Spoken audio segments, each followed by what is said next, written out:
Let's talk about an offensive lineman to the Pittsburgh Steelers. Question mark. ESPN's Bill Barnwell. Excuse me that I acted like that wasn't a good name. Bill Barnwell predicts Eric Fisher, free agent Eric Fisher, to the Pittsburgh Steelers. I felt his reasoning was terrible, so I'm going to read it to you, and then we could go off it. It's a long reasoning, and it's just like, well, this just sounds a little lazy. Okay. Speaking of Fisher, I don't know where it started or ended. I'm just reading the quotes here. Speaking of Fisher and the left tackle market, there really aren't any openings at the moment. The Panthers and Seahawks addressed their holes in the draft. The Bears need a left tackle, but they don't seem committed to spending much money or helping Justin Fields in 2022. Fisher and the Colts weren't able to come to terms on a new deal in March, and if a reunion was going to happen, it seems like it would have taken place by now. The Steelers started fourth-rounder Dan Moore for 16 games in 2021 and didn't get great results. Moore ranked last in the NFL amongst tackles and pass block win rate and was about league average against the run. The Steelers shouldn't immediately abandon their hopes for developing Moore into a valuable tackle, but adding Fisher would give them a reliable left tackle to protect first-round pick Kenny Pickett. Now, I very much so like Eric Fisher to the Pittsburgh Steelers. I am not totally sold on just make Dan Moore your future left tackle. Make him compete. And if anything, make him compete with Chuks as well and see who the best of the three are. That being said, Barnwell seems to just say, well, this is the only team that has a bad left tackle and has spent money. So this is where it is. In my opinion, terrible prediction. Basically. Terrible prediction. I feel like with every free agent, there's always some connection for Steelers fans. Like anytime somebody becomes available, it's always, hey, the Steelers should go get them. They need protection up front. I think this is one of the rare cases where they probably could use him. 31 years old. You're probably looking at like a 1 or 2 year deal for him. Last year, he made a $8.3 million on a 1 year deal with, I believe it was the Colts last year. PFF projected him to make $16 million a year heading to the offseason. I think we have reached a point to where that is not a realistic target for neither him or his agent. $16 million. Yeah, a lot of money. Former first-round pick. A whole lot of money.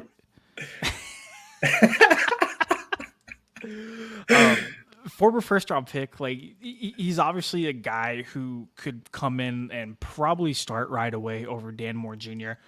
Played 15 games last year. He did have 8 penalties and 7 sacks allowed. Both of those tied for 10th in offensive lineman category, who I believe played like a certain amount of snaps last year on ProFootballFocus.com.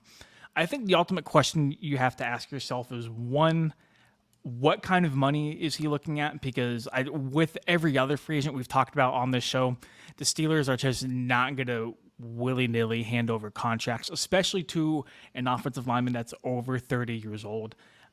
If he wants something around that like 6 to 7 million area, I would look into it, because I do think he would be an upgrade over Dan Moore. But I do think you have to ask yourself, what did you like out of Dan Moore last year, and how comfortable are you heading into 2022 with him starting? And I think the Steelers already answered that question by not really grabbing anybody who can compete with him in the 2022 NFL draft. I think Pittsburgh is more than content rolling into the year with Dan Moore as your starting left tackle. But I also do like your idea of bringing Fisher in. Dude, let's be real. Like, he's going to beat Dan Moore out for the starting left tackle job, and then you have Moore and then Chuks compete for that right tackle spot.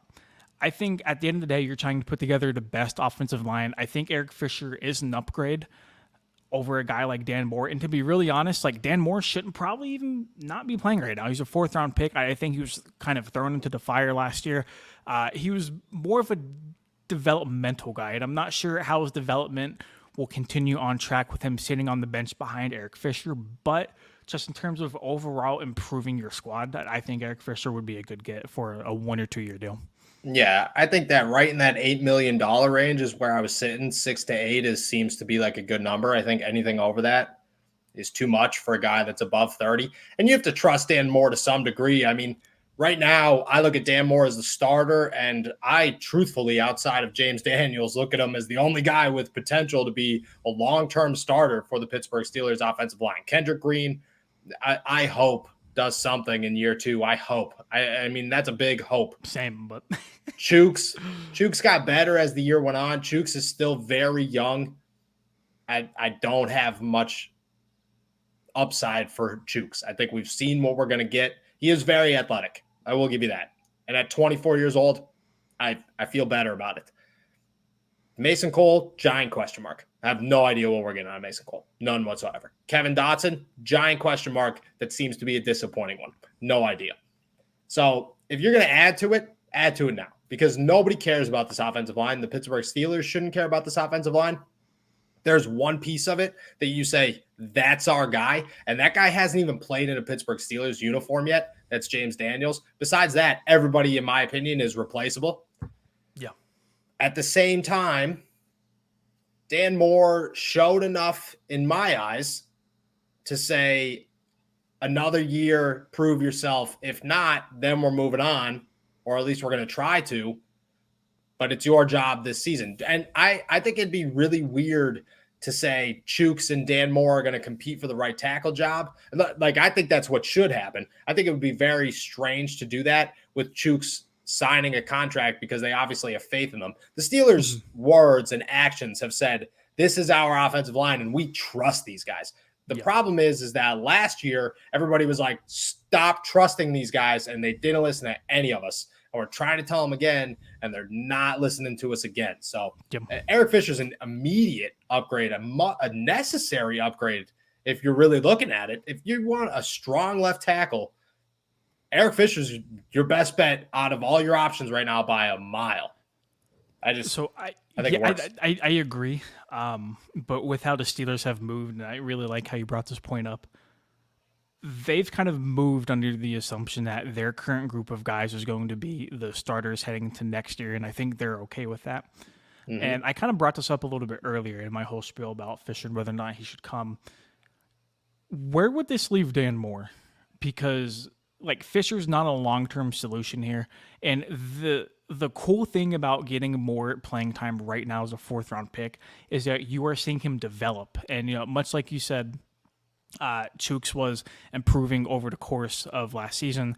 There were times where it looked like Dan Moore was Pittsburgh's best offensive line, whether or not that's a credit to the other performances of the 4 offensive linemen next to him, or whether that's a credit to him actually improving week after week. That certainly can be debated, but I mean, there were weeks where he was their best offensive lineman. Now, I agree. Would you be stunting his growth if you brought in a guy like Eric Fisher and you took away those snaps? Yeah. And sat Dan Moore for a year or two, and then you kind of throw Dan Moore back into fire, and it's like, all right, well, I haven't played in a year. Cool. I think that Dan Moore's career at left tackle is over in Pittsburgh the second that you sign Eric Fisher. I don't think it's over at right tackle. Yeah, and people have to remember, Dan Moore played right tackle in college. He played right tackle in college. He came into the NFL as a right tackle. They moved him to the left side. I don't know how or why, because Chuks is a much better left tackle. I mean, the way it worked out was Zach Banner was supposed to come back, play right tackle. Chuks was going to play left tackle. Mm-hmm. Then, Chuks went to the right side. The season started. Zach Banner never came back. At that point, Dan Moore was already embedded. They didn't want to move anything around. I think that your best option for Dan Moore at that point is to move him to the right side, have him compete with Chuks. If he beats Chuks out, Chuks' career is over in Pittsburgh. If he doesn't beat Chuks out, maybe Dan Moore's career is over in Pittsburgh. I don't know. Like, what's the ceiling for a 4th-round pick in year 2? Like, what are the expectations supposed to be? I think that's the hardest question to answer. Like, if you're a 4th-round pick and you didn't get thrown into the starting lineup as a rookie, on the opposite side of the line that you play, you're heading into year 2? Are you supposed to be a starter? Yeah, and I think we all have to remember too. And you already touched on this. Dan Moore was not supposed to be a starter year 1. Like he was not supposed to be a guy who was trotted out there every single week for the 2021 NFL season. I think what it ultimately comes down to is, one, how comfortable Pittsburgh is with Dan Moore starting at left tackle, Yeah. and two, what's the price tag for him not to start at left tackle? Because if you're able to bring in Eric Fisher on a very cheap deal, I'm all for it. But at the same time, if you do have to weigh the cost benefit analysis to this. Would you rather put that money towards another position and still roll with a guy like Dan Moore? I mean, but by all accounts, it looks like the Steelers really like him. They're willing to give him not another shot, but they're willing to see him improve in 2022. And I think that's kind of, it is what it is. The Steelers are not an organization to kind of pull the fast one and sign a veteran like Eric Fisher out of the blue and kind of create a little culture shock along your offensive line. I can't remember the last time they did it this late in the season. Yeah, it's tough, right? Like, it's tough to say, stop the development of the group, give up your trust, but you don't have a hole bigger than offensive line. So the money, if it's going to go anywhere, should go to the offensive line. True. And it's a super difficult decision to make, to say we stop someone's development, or possibly two players' development in Chuks and Dan, because we believe that there's something there, for a solidified starter, or we take a risk, and that risk could be so detrimental that this season is a bust. And the Steelers' motto is never bust, but the Steelers' motto is also, if we have talent, we're going to develop that talent. So that's a tough one. That is a tough one. We could answer this one. Who was better, Chuks or Dan Moore last season? That is a much more difficult question to answer than I think on paper. If I had to pick, I would say Chuks. I thought Chuks played just slightly above average all season long. Really bad at times, but just slightly above average on average most of the time. Whereas in Dan Moore, there were times where I was like, dude, what are you doing, man? And then there was also other times where I was like, this guy looks pretty good. I think the best way to look at Dan Moore is, someone told me in Indy at the NFL Combine, a scout told me, when you watch Dan Moore's tape, what you see is a guy who could be the fourth starter on an offensive line, and a quality fourth starter. And you need that guy. You need that fourth starter. But if that's the ceiling, do you want that ceiling to be at left tackle? I don't know. Yeah, I think if either Dan Moore or Chuks Okorafor is your best offensive lineman, you should probably invest a little bit more in the offensive line. Like I said, like James Daniels, I don't think the Steelers are opposed to bringing in talented guys if they see not absolutely nothing, but like look at Kendrick Green, for example. Look at Kevin Dotson, for example. They brought in veteran guys to, at very minimum, compete with them. We have not seen that at either tackle position, to be honest. Nope. I think right now it's just Mike Tomlin's looking at it and going, these are our guys. I think last season, if this was last offseason, we'd be super excited about that. We'd be talking ourselves into, oh, this is fine. You got to trust Mike Tomlin. I'll trust Mike Tomlin with my unborn child. And now I'm just like, dude, this is I think you're forgetting the amount of slander I gave that team last year. Yeah, all right. So I was like, I will trust Mike Tomlin with my unborn child. And you were like, man, they're going to suck. And here we are. I eat my words a lot.